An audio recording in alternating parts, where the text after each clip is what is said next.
Recording in progress.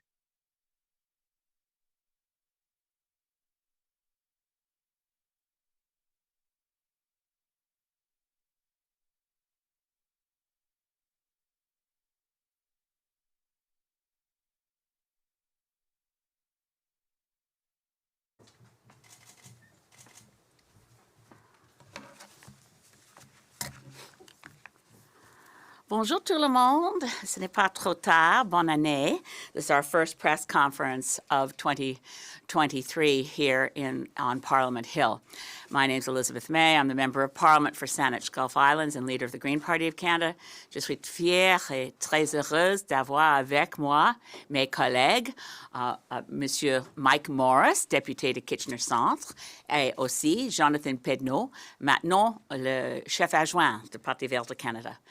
Nous avons profité depuis les dernières quelques semaines, quand le Parlement est en pause, nous avons profité d'avoir les rencontres avec les Canadiens de côte à côte.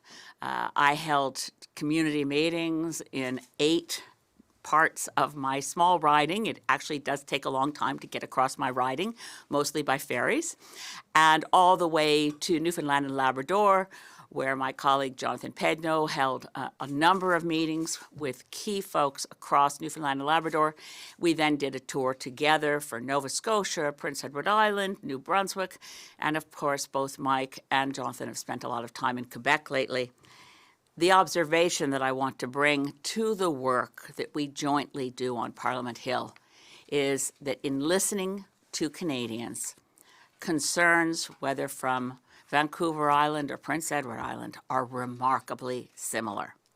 Top of mind for Canadians, ce n'est pas en cause de grandes nouvelles. Je pense que tout le monde comprend bien que les enjeux tellement importants pour les citoyens du Canada sont la question de la santé de notre système de santé publique.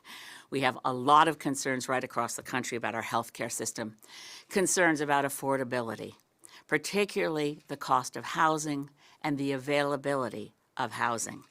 There's a lot of concerns about growing gaps between the rich and the poor, and underpinning it all, everywhere you go, Canadians are concerned about the climate crisis, whether they've just lived through Hurricane Fiona and are still feeling its effects, or whether in British Columbia, the atmospheric rivers of fall of 2021, the heat dome and the fires still feeling those effects.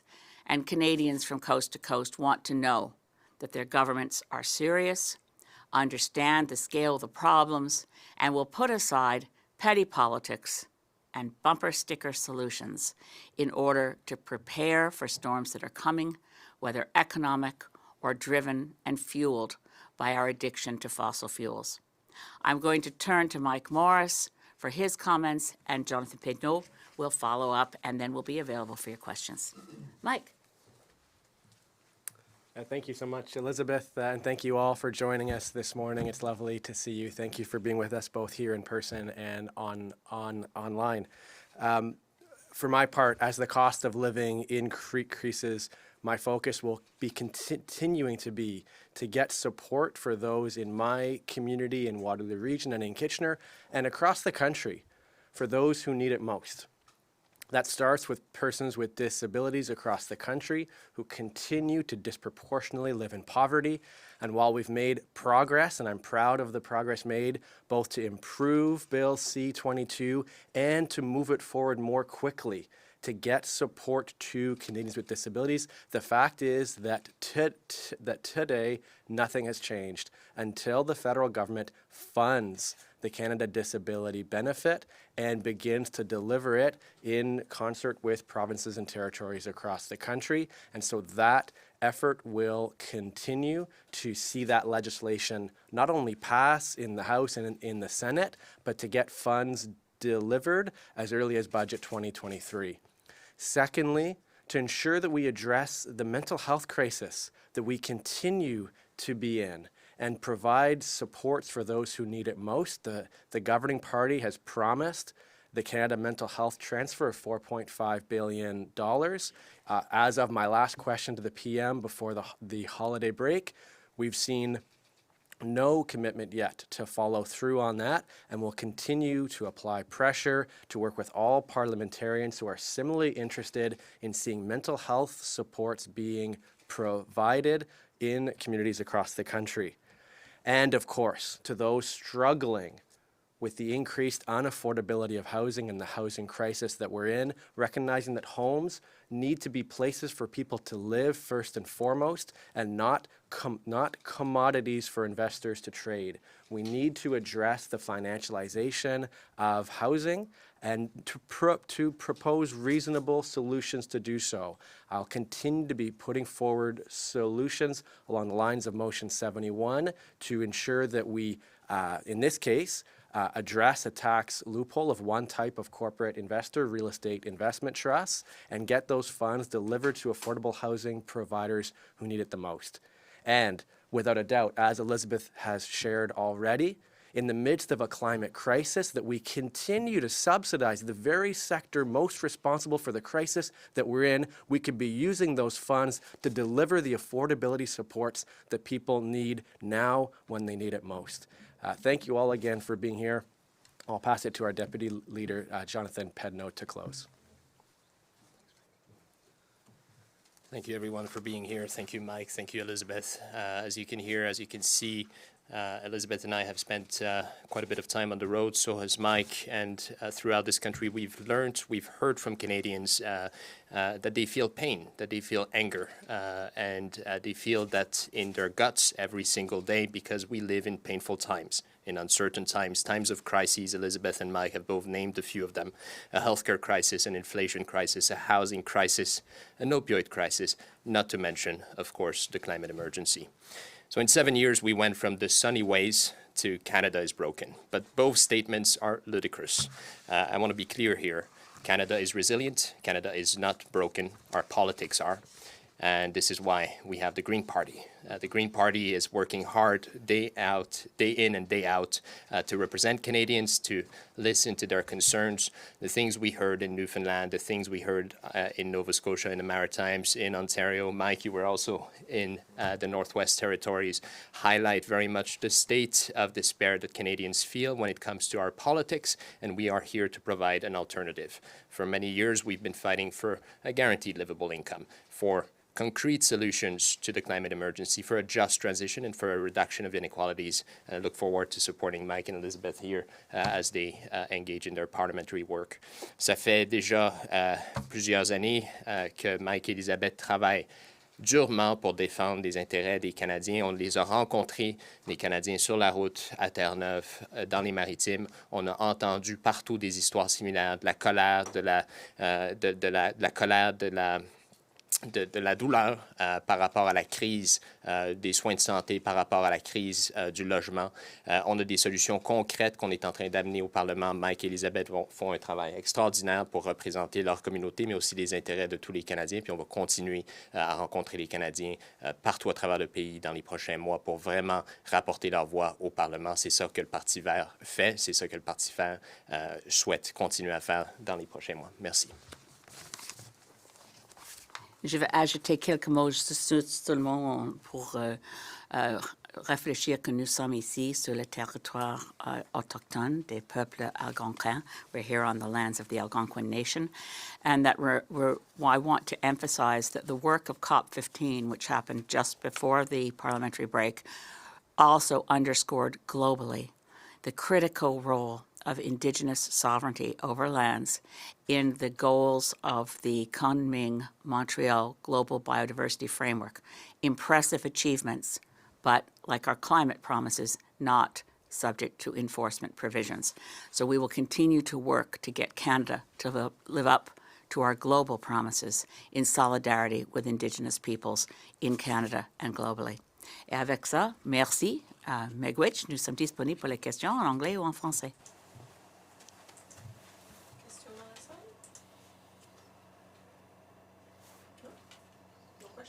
No, yeah, we do have questions. Go ahead.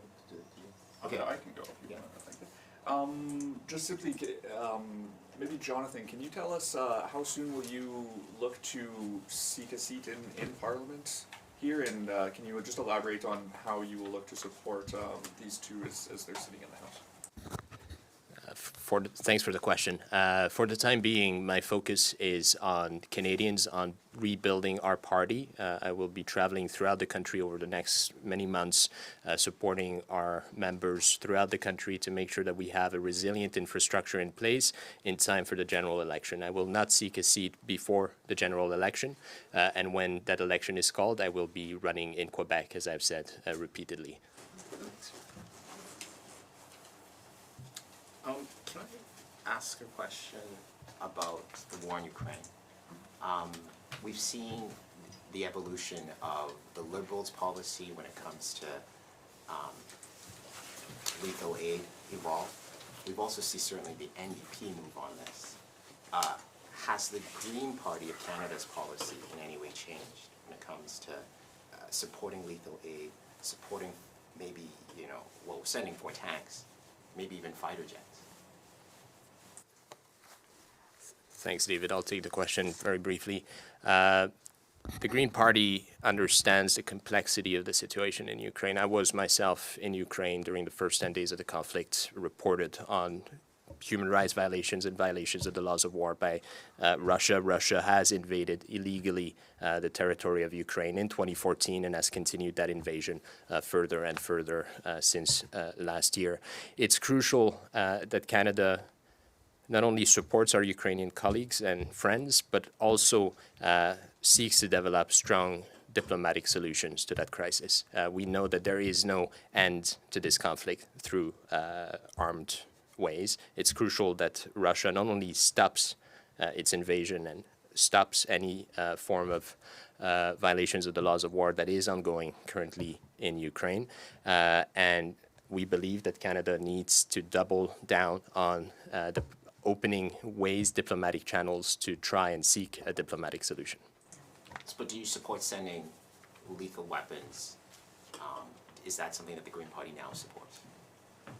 The Green Party is a party that believes in peaceful resolution to conflicts. We believe that it would be much more appropriate for Canada to invest in its diplomacy, which has been severely undercut during the Harper years and not quite rebuilt during the Liberal years, despite claims by Prime Minister Trudeau that Canada is back. You could do that and still send weapons, right? Just to speak to this, I asked Jonathan to take the first round on that because, of course, he has intimate personal knowledge, as he mentioned, having been in Ukraine at the beginning of the conflict. We also are a party that's global. We are members of the Global Greens. The Minister of Foreign Affairs for Germany, Annalena Baerbock, is former co-leader of the German Green Party. She was co-leader during their election campaign and stepped down, as did Robert Habeck, in order to take positions in the cabinet. The Greens have been going through globally, whether Greens in Sweden, Greens in Finland, where they're in government, and Sweden, where they were recently in government. We also work collegially with global Greens. And there are Greens in Ukraine, the Green Party of Ukraine, as I said in my speech, in response to President Zelensky's speech in Parliament, that extraordinary moment last year. The Greens in Ukraine are begging us to help them have more defenses and even engage in air wars over Ukrainian territory in order to create a no-fly zone. We can't support that. Those measures that are defensive, we will support.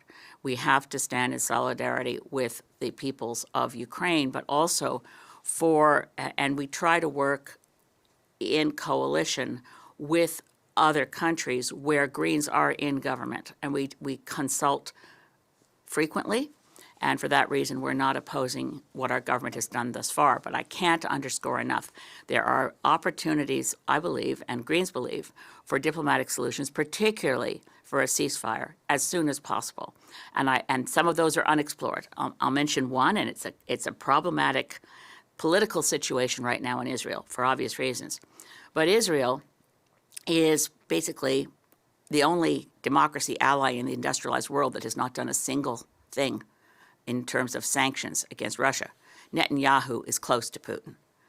There's an opportunity there, I believe, to put pressure on our ally Israel to put pressure on their ally, Russia, in order to open up peace talks. And it was actually President Zelensky who first said, I think it was March of last year, that there should be peace talks.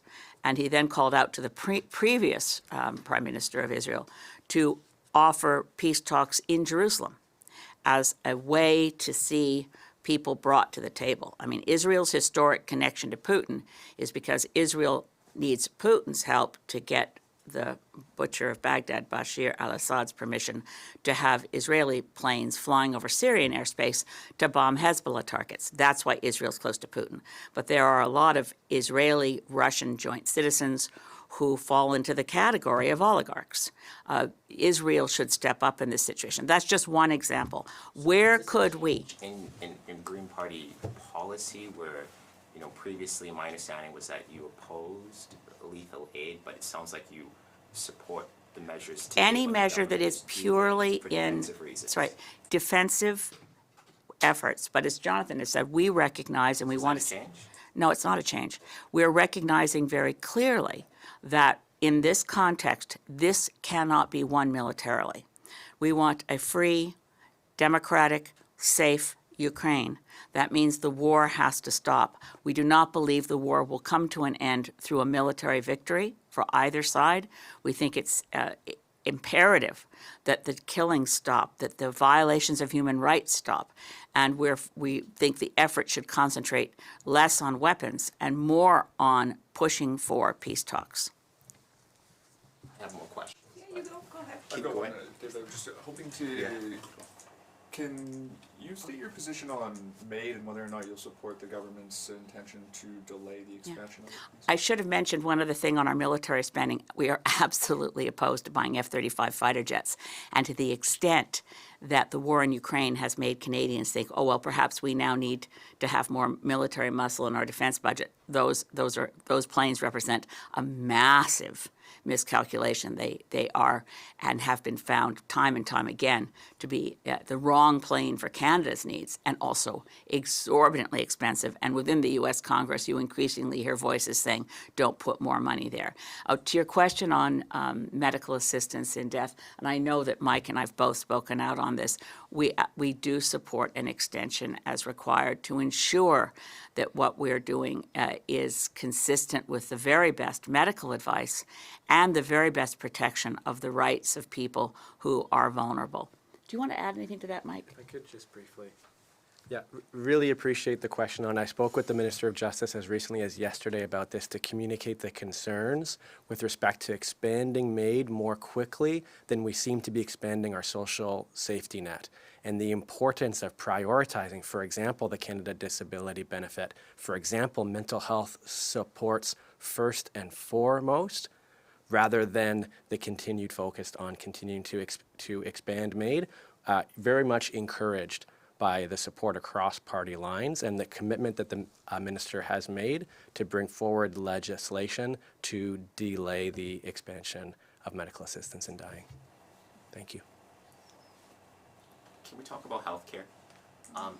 Does the party support, always okay with, you know, outsourcing public healthcare, some procedures to the private sector? Is that a red line, and do you agree with Jagmeet saying that straight up no privatization?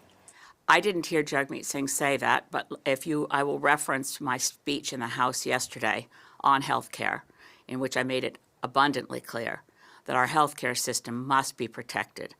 You can find it at the beginning of members' statements at 2 p.m. yesterday. I don't think I left any room for doubt that Green Party of Canada will absolutely reject any creeping privatization. We have too much already. We must defend single-payer, universal health care across Canada through the Canada Health Act. And that means that when provinces step out of line, the federal government has to act. Healthcare is shared jurisdiction between the federal government and the provinces, and undermining our single-payer, universal public healthcare system is very dangerous. We never stopped having those from the moment that the Saskatchewan CCF government won that fight against the doctor's strike, and then almost a decade later we got healthcare across Canada. It's never been something we can take for granted because the forces for privatization, particularly coming from south of the border, don't give up. And the fact that Canada has a universal single-payer, publicly funded healthcare program for every Canadian has never ceased to be a source of distress, shall we say, for the ideologically rooted south of the border, but it also represents what for us is a sacred trust to deliver health care. For the U.S. for-profit medical system, for the private insurance companies of the United States that run their health care system, we are a market. And under CUSMA, formerly NAFTA, any privatized health care in this country represents a risk, which, by the way, the UK two-tier system doesn't face. There's no neighbor near the UK with the right under a trade deal to bring to a trade tribunal the accusation that the healthcare system is in restraint of trade and unfair. So we run a real risk by allowing any privatization. We run a risk to our whole system. And we see that not as just a red line. There's just what we're seeing right now is already too much. And we have repeatedly called on Federal Health Minister Jean-Yves Duclos to stand up for our public health care system, which means that the posture that the federal government has taken toward provinces on many issues, including climate, should cease being one of, to take some words from Pierre Trudeau, head waiter to the provinces. We're now lead concierge and apologize if we get in their way. The federal government has to step up and protect publicly funded, universal, single-payer health care under the Canada Health Act and expand that to include mental health protections, to include pharmacare.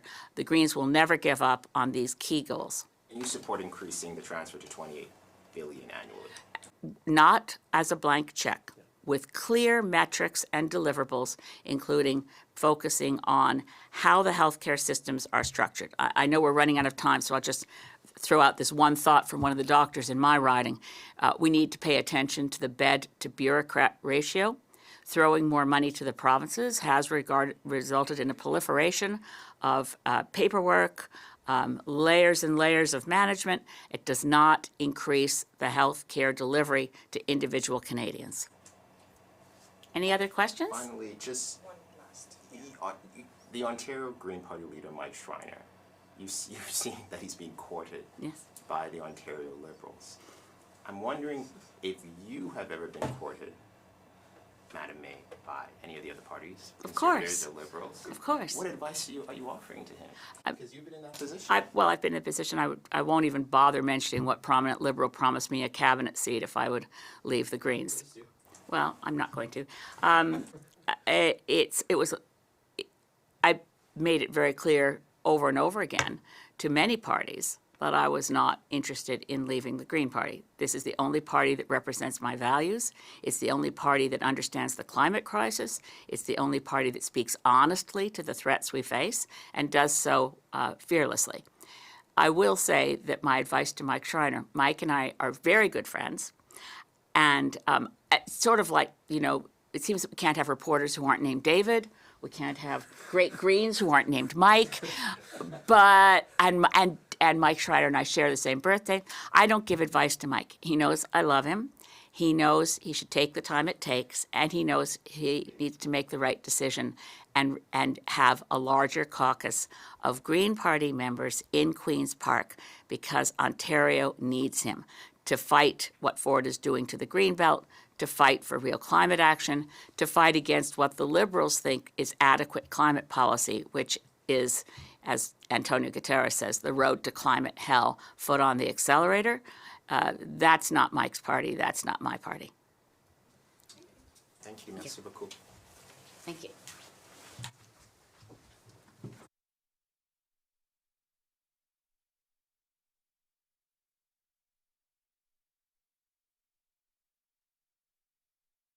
Recording stopped.